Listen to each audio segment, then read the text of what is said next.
খুন হচ্ছে এবং খুব ধুমতে হচ্ছে। এবং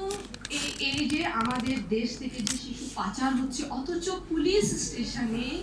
ঝগড়া করছে, কিছুতেই সে শিশু পাচার হচ্ছে সে দায়িত্বটা নিতে চাচ্ছে না, একটি জিডি পর্যন্ত সে অনেক এই করে পুশিং করে, তারপর সে বলছে আচ্ছা ঠিক আছে আমরা এরকম, মানে নিরুদ্দেশ একটু নিরুদ্দেশ করে দিব। অথচ আমি আপনাদেরকে বলি, যেহেতু আমি রিসার্চ করেছি, আমি জানি বাংলাদেশের যে যে আছে স্পেশাল যে পুলিশ ফোর্সেস গুলো আছে, ইনক্লুডিং র্যাব এবং আদার পুলিশ ফোর্সেস, ওদের কাছে আছে আমাদের যে মানে ডিটেকটিভ ব্রাঞ্চ আছে, ওদের কাছে কিন্তু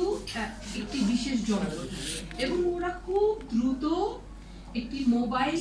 মানে একটি শিশু বা যে কোনো ব্যক্তি কোথায় আছে সে মোবাইলটা যদি বন্ধ হয়,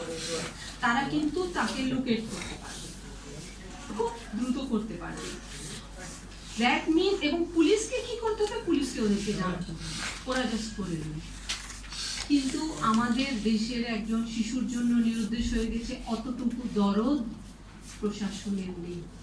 আইন কিন্তু আছে ইউএন কে দেখাবার জন্য, বিদেশি ফোর্সেস এর কাছ থেকে ফান্ডিং নেওয়ার জন্য আইনটা করেছে, আর কিছু না,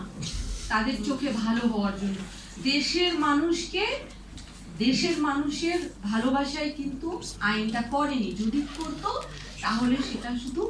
পেপারে থাকতো না, সেটার বাস্তবায়ন পুলিশ স্টেশনে দেখতাম। আচ্ছা, এখন আমার কথা হচ্ছে এই জিনিসটা, যে পরিমাণ শিশুরা ট্রাফিক হচ্ছে, আমি নিজে এক সময় বেশি শিক্ষকতা করতাম, তো আমি আমার একটা স্টুডেন্ট, আজ থেকে অনেক বছর আগে, 15 বছর আগের কথা, তখন খুব একটা মাঝে মধ্যে দেখবেন যে হিড়িক পড়ে, হঠাৎ দেখবেন যে, এবং আমরা তো মধ্যবিত্ত, আমাদের এখান থেকে খুব বেশি শিশুরা পাচার করবে না, যারা গরিব আছে, কারণ গরিবের তো কণ্ঠ নেই, ওইখান থেকে করবে যেখান থেকে কণ্ঠগুলো মানে শোনা যাবে না। আমাদের যদি শিশুগুলো করতে থাকে তাহলে তো আমরা চিল্লাচিল্লি করবো, মানববন্ধন করবো।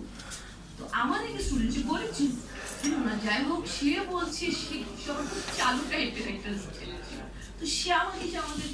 আমাকে বললো যে টিচার কি হয়েছিল, মানে সে ঘটনাটা বললো যে তার পেছনে দুইজন লোক লেগেছে, তাকে ধরবে। তারপর সে একটি রেস্টুরেন্টে, সে তো ছোট বাচ্চা, সে ঢুকে গেল, সে দেখতেছে যে ওরা তাকে খুঁজতেছে, তারপর সে মানে সেফ থাকলো,